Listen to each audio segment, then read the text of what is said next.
আসসালামু আলাইকুম ভিউয়ার্স। আজকে যে ভিডিওটা দিব এটা একটা অদ্ভুত টাইপের ভিডিও, যেগুলো কিতাবুল ফেরাউনা বইয়েই আছে, অন্য কোনো বইয়ে মনে হয় না আপনারা খুঁজে পাবেন।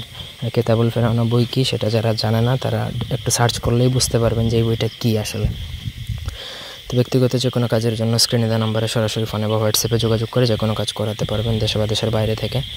আপনারা চাইলে আমাদের সাথে ফেসবুকে কানেক্ট হতে পারেন, আমার ফেসবুক ফ্রেন্ড হতে পারেন, ডেসক্রিপশন বক্সে দেওয়া লিঙ্ক থেকে আমার ফেসবুকে ফ্রেন্ড হতে পারেন। স্ক্রিনে যেই নকশাটা দেখতে পাচ্ছেন, কাউকে বদসুরত করা মানে কি, যদি আপনি কাউকে এমনভাবে বদসুরত করতে চান মানে উলঙ্গ হয়ে ঘোরাফেরা করবে, মাথা পাগল হয়ে যাবে আপনার জন্য, এরকম আর কি হয়ে যাবে, সে কাপড় চোপড় খুলে ফেলবে আপনার জন্য, আপনাকে ছাড়া বাঁচবে না, এরকম আর কি। তো ডেসক্রিপশন স্ক্রিনে দেওয়া নকশাটা আপনাকে লিখতে হবে ভোজপত্রের মধ্যে মেশক জাফরান কালি দ্বারা, এবং নিচে যাওয়ার জন্য করবেন তার নাম এবং তার মায়ের নাম লিখবেন। তারপর আমের কাঠি মানে আমের যে খড় হয়, আম গাছের কাঠ, তারপর পাতা দিয়ে আপনি এই নকশাটা পোড়াবেন।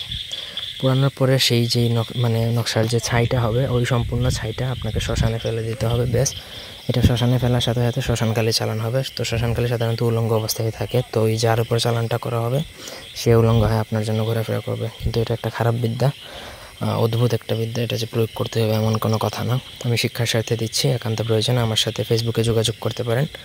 এই ছিল আজকের ভিডিও, ধন্যবাদ।